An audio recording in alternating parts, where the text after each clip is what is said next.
अस्सलामुअलैकुम जनाब, उम्मीद करता हूँ आप सब लोग खैरियत से होंगे। आ जाओ यार, इधर आ जाओ यार, आ जाओ। और सुनाएं आप सब दोस्त कैसे हैं। और आज 14 अगस्त है, ठीक है। तारीख तो आपको पता चल ही गई, अभी 14 अगस्त है। जैसा कि आप लोगों को पता है कि मेरा चैनल व्लॉग का है, और ये मेरा व्लॉग वाली वीडियो तकरीबन 37 पे जा रही है। जो कल मैंने डाली थी वो 35 थी, ये 37 या 39 है, इसके लगभग होगी।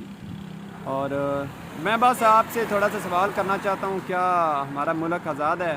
आज 14 अगस्त मतलब आज वाले दिन हमारा मुल्क आज़ाद हुआ था। क्या हम आज़ाद हैं इस वक्त? क्या हम आज़ादी में हैं? क्या हमारे पास जो हमें हकूक़ मिलने चाहिए वो मिल रहे हैं? क्या हुकूमत हमें कुछ दे रही है?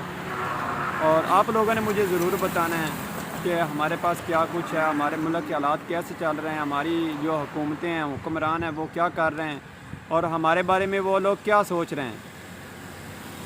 हम कितने परेशान हैं और कितने फ़ीसद नहीं परेशान हैं। हमारी ज़िंदगी कैसे गुज़र रही है, कैसे नहीं गुज़र रही, ये तो आप लोगों ने मुझे बताना है।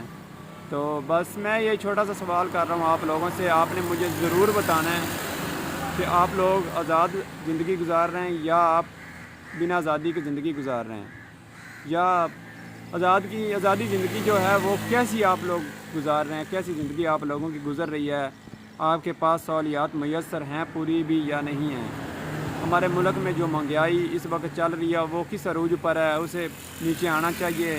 क्या हमारे किसानों को कुछ फ़ायदा हासिल होना चाहिए? देखा जाए कि बिजली के बिल काफ़ी ज़्यादा आ चुके हैं, घरेलू बिल भी काफ़ी ज़्यादा आ चुके हैं, फसलें नुकसान दे रही हैं लोगों को। तो हमारे हुक्मरानों को हमारे बारे में क्या सोचना चाहिए?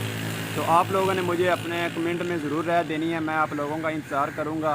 तो मैं ये वीडियो पोस्ट कर रहा हूँ सिर्फ़ इसीलिए कि मुझे कुछ आप लोगों से मिल सके, ताकि मैं कुछ हासिल कर सकूँ, ताकि मुझे पता चले कि हमारे मुल्क में क्या हो रहा है, क्या नहीं हो रहा, और हमारी आवाम कितनी खुश है, कितनी नहीं खुश है।